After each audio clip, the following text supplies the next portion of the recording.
Assalamu alaikum students, my name is Mohammad Awais Sadiq and I am going to teach you class 11 mathematics. Students, last lecture में हमने exercise 6.10 का question number 4 complete किया था। आज के lecture में हम स्टार्ट करेंगे क्वेश्चन नंबर 5 से। तो आइए चलते हैं व्हाइट बोर्ड की तरफ और आज का लेक्चर शुरू करते हैं। आज के लेक्चर में हम स्टार्ट करेंगे क्वेश्चन नंबर 5 से। क्वेश्चन नंबर 5 है, if the 7th and 10th terms of an harmonic progression are 1/3 and 5/21 respectively, find its 14th term। अब इसका सॉल्यूशन करते हैं। अब यहाँ पे 1/3 and 5/21 हार्मोनिक प्रोग्रेशन की 7th और 10th टर्म्स हैं।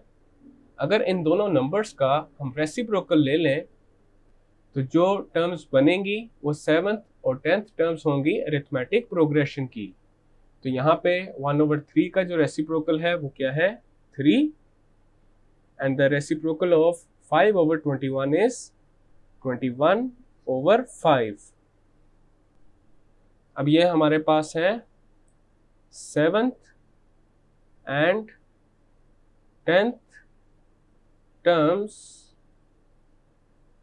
Of an arithmetic progression.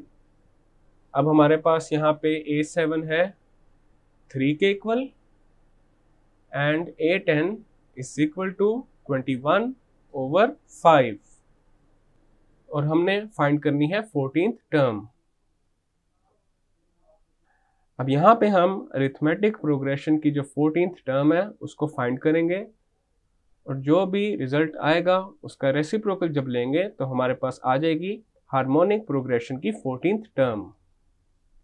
एक अरिथमेटिक प्रोग्रेशन में जो nth टर्म है वो फाइंड करने का फॉर्मूला है an is equal to a1 plus n-1 into d। अब यहाँ पे हमारे पास a7 आ जाएगा a1 प्लस 7-1 इंटू d के equal. A7 is equal to A1 plus 6D। A7 is equal to 3, तो यहाँ पे A7 की जगह आ जाएगा हमारे पास 3 and this is equal to A1 plus 6D। अब यहाँ पे पहली इक्वेशन बन रही है A1 plus 6D is equal to 3। This is equation number 1। A10 is equal to A1 plus 10-1 into D। A10 is equal to A1 plus 9D। A10 is 21/5, तो यहाँ पे A10 की जगह आ जाएगा 21/5 and this is equal to A1 plus 9D। Second equation हमारे पास बन रही है A1 plus 9D is equal to 21/5। This is equation number 2। अब हमें A1 एंड D की वैल्यूज रिक्वायर्ड है, तो उसके लिए अब हम equation number 1 and equation number 2 को साइमल्टेनियसली सॉल्व करेंगे। तो यहाँ पे सबसे पहले ये करेंगे, इक्वेशन नंबर 2 में से इक्वेशन नंबर 1 को माइनस कर देंगे। सब्ट्रैक्टिंग 1 फ्रॉम 2, तो हमारे पास आ जाएगा A1 plus 9D is equal to 21/5 and A1 plus 6D is equal to 3। अब यहाँ पे हम इक्वेशन नंबर 1 को माइनस कर रहे हैं, तो इक्वेशन नंबर 1 के जो साइंस हैं वो चेंज हो जाएंगे। A1 कैंसिल हो जाएगा माइनस A1 के साथ। 9D minus 6D is 3D and this is equal to 21/5 minus 3। हमारे पास आ जाएगा 3D इज इक्वल टू, यहाँ डिनोमिनेटर में आ जाएगा 5 और न्यूमरेटर में आ जाएगा 21 minus 15। 3D is equal to 21 minus 15 is 6/5। अब D हमारे पास आ जाएगा 6/5 into 3। 3 into 1 is 3, 3 into 2 is 6, तो D आ चुका है 2/5 के equal. Now we will use D is equal to 2/5 in equation number 1. Put D is equal to 2/5 in 1, तो हमारे पास आ जाएगा a1 प्लस 6, d की जगह आ जाएगा 2/5 and this is equal to 3. a1 plus 12/5 is equal to 3. अब हमारे पास a1 आ जाएगा 3 माइनस 12/5 के equal. a1 is equal to denominator में आ जाएगा 5 और न्यूमरेटर में आ जाएगा 15 minus 12. a1 is equal to 3/5. We know that a14 will be equal to a1 plus 14 minus 1 into d. a14 is equal to a1 plus 13d. a14 is equal to a1 की जगह आ जाएगा 3/5 plus 13 into D की जगह आ जाएगा 2/5. a14 is equal to 3/5 plus 26/5. तो यहाँ पे a14 हमारे पास आ जाएगा 29/5 के इक्वल. अब यहाँ पे ये जो a14 हमने फाइंड किया है ये है अरिथमेटिक प्रोग्रेशन की 14th term. Is in arithmetic progression. अब इसका जब रेसिप्रोकल लेंगे तो हमारे पास आ जाएगी 14th term of harmonic progression. तो यहाँ पे आ जाएगा सो 5/29 is the 14th term of harmonic progression. So this is our final and required result. Next है हमारे पास question number 6. The first term of an harmonic progression is -1/3 and fifth term is 1/5. Find its ninth term. अब इन दोनों terms के अगर हम reciprocal ले लें तो ये दोनों हमारे पास बन जाएगी first and fifth terms of an arithmetic progression.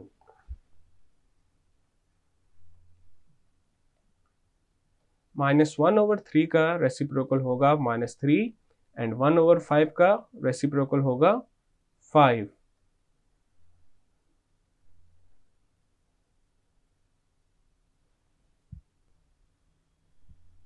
First and fifth terms of an arithmetic progression. अब यहाँ पे ये जो -3 है ये अरिथमेटिक प्रोग्रेशन की फर्स्ट टर्म है तो हमारे पास a1 आ जाएगा -3 के इक्वल. और ये जो 5 है ये अरिथमेटिक प्रोग्रेशन की फिफ्थ टर्म है which means a5 is equal to 5. We know that an is equal to a1 plus n-1 into d. तो हमारे पास a5 आ जाएगा a1 plus 5 minus 1 into d. a5 is equal to a1 plus 4d. अब हमारे पास a5 है 5 के equal and a1 is equal to -3. तो यहाँ पे आ जाएगा 5 is equal to -3 plus 4d. Then आ जाएगा 5 plus 3 is equal to 4d. 5 plus 3 is 8 and this is equal to 4d. तो d हमारे पास आ जाएगा 8/4 के इक्वल.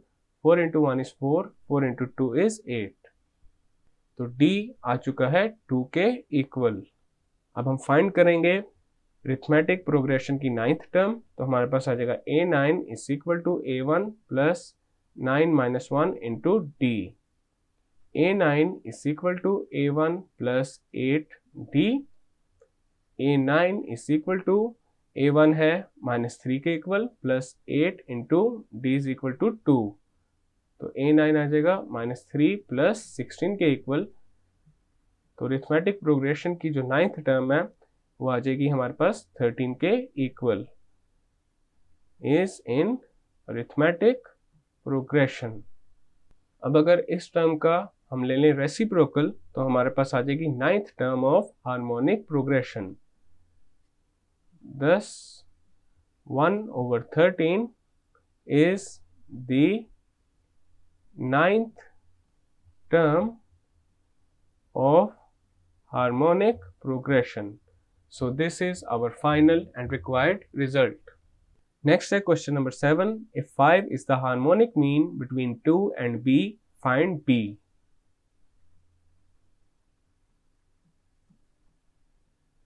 अगर हमारे पास दो नंबर्स हैं a एंड b, तो a और b के दरमियान में हार्मोनिक मीन फाइंड करने का फॉर्मूला है 2ab over a plus b। अब यहाँ पे हमारे पास जो फर्स्ट टर्म है वो है 2 and second term is b, और ये जो 5 है ये इन दोनों के दरमियान का हार्मोनिक मीन है। तो अब हम इस फॉर्मूला को यूटिलाइज करेंगे। Harmonic mean is 5 and this is equal to 2 into a की जगह आ जाएगा 2, b as it is over 2 plus b। अब ये जो इक्वेशन है इसको b के लिए कर लेंगे सॉल्व, तो हमारे पास आ जाएगा 5 into 2 plus b, this is equal to 4b। Left side पे आ जाएगा 10 plus 5b and this is equal to 4b। अब राइट साइड पे ये जो 4b है इसको शिफ्ट करेंगे लेफ्ट साइड पे, और लेफ्ट साइड पे जो 10 है इसको शिफ्ट करेंगे राइट साइड पे, तो हमारे पास आ जाएगा 5b minus 4b is equal to minus 10। 5b minus 4b is b and this is equal to minus 10। तो यहाँ पे जो b की वैल्यू है वो आ चुकी है माइनस 10 के equal. So this is our final and required result.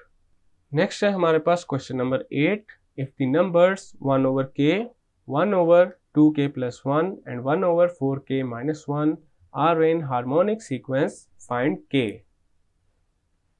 अब इसका सोल्यूशन करते हैं। अब यहाँ पे जो गिवन नंबर्स हैं वो है 1 over k, 1 over 2k plus 1, 1 over 4k minus 1, और ये तीनों नंबर्स हैं हार्मोनिक प्रोग्रेशन में और हार्मोनिक सीक्वेंस में, आर इन हार्मोनिक प्रोग्रेशन। अब इन तीनों नंबर्स का अगर रेसिप्रोकल ले लिया जाए तो जो नंबर्स आएंगे वो होंगे अरिथमेटिक प्रोग्रेशन में। तो यहाँ पे reciprocal of 1 over k is k, reciprocal of 1 over 2k plus 1 is 2k plus 1, reciprocal of 1 over 4k minus 1 is 4k minus 1।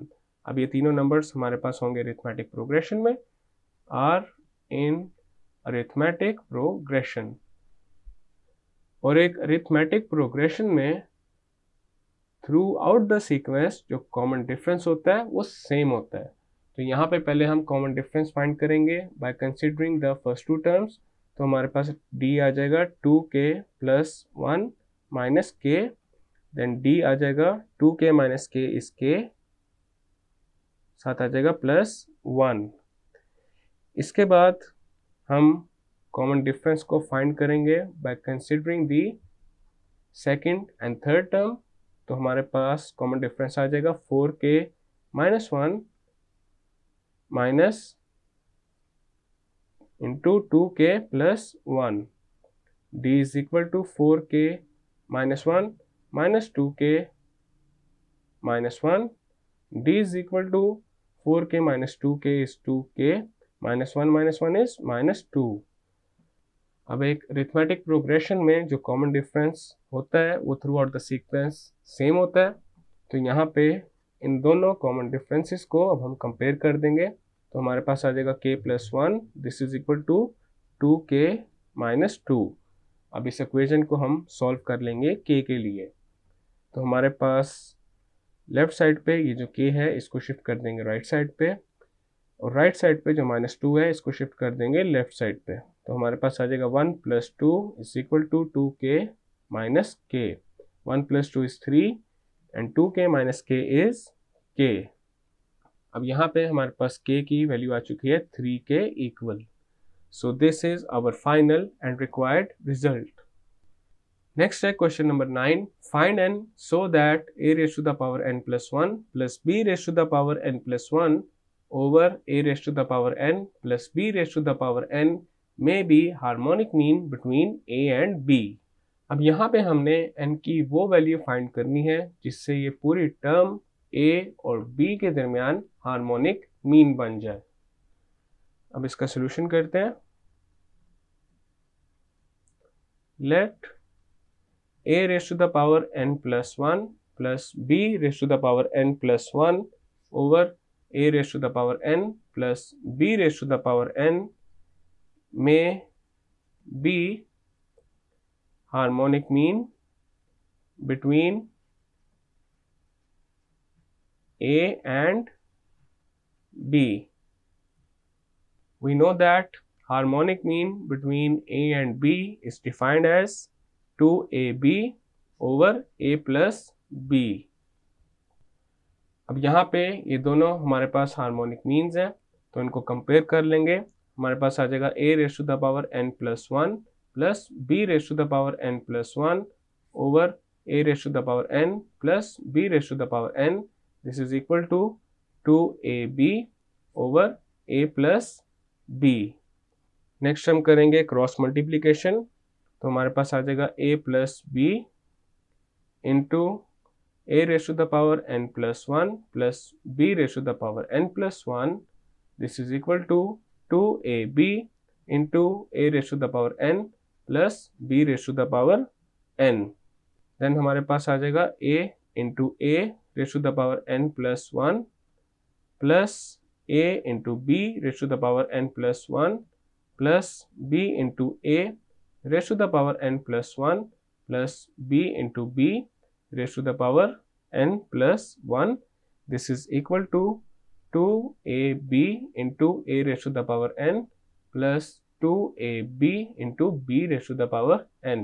अब यहाँ पे देखा जा सकता है बेस सेम है तो पावर्स ऐड हो जाएंगी, तो हमारे पास आ जाएगा a raise to the power 1 plus n plus 1, then आ जाएगा plus a b raise to the power n plus 1 plus b a raise to the power n plus 1। यहाँ पे भी बेस सेम है तो पावर्स हो जाएंगी ऐड, तो आ जाएगा b raise to the power 1 plus n plus 1, this is equal to, यहाँ पे ये जो बेस है a इसकी पावर्स ऐड हो जाएंगी और हमारे पास आ जाएगा 2 into a raise to the power 1 plus n into b। इसी तरह यहाँ पे जो बेस है b उसकी पावर्स ऐड हो जाएंगी और हमारे पास आ जाएगा 2a b raise to the power 1 plus n।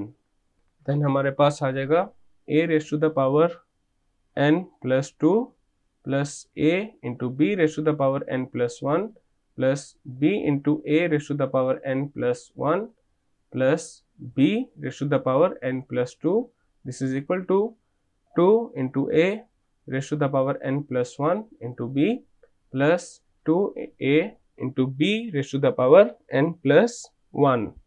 अब राइट साइड पे 2 into a raise to the power n plus 1 into b जो है इसको शिफ्ट करेंगे लेफ्ट साइड पे, और लेफ्ट साइड पे a into b raise to the power n plus 1 and b raise to the power n plus 2 जो है इसको शिफ्ट करेंगे राइट साइड पे, तो हमारे पास आ जाएगा a raise to the power n plus 2 plus a raise to the power n plus 1 into b minus 2a raised to the power n plus 1 into b. This is equal to 2a into b raised to the power n plus 1 minus a into b raised to the power n plus 1 minus b raised to the power n plus 2. Then हमारे पास आ जाएगा a raised to the power n plus 2, then आ जाएगा minus a raised to the power n plus 1 into b. This is equal to a into b raised to the power n plus 1 minus b raised to the power n plus 2. A raised to the power n plus 2 can be written as a raised to the power n plus 1 into a minus a raised to the power n plus 1 into b. This is equal to a into b raised to the power n plus 1 minus b raised to the power n plus 2 can be written as b raised to the power n plus 1 into b. अब left side पे हम common लेंगे a raised to the power n plus 1 को, तो हमारे पास आ जाएगा a raised to the power n plus 1 into a minus b, और राइट साइड पे कॉमन लेंगे b raised to the power n plus 1 को, और ये मल्टीप्लाई हो जाएगा a minus b के साथ।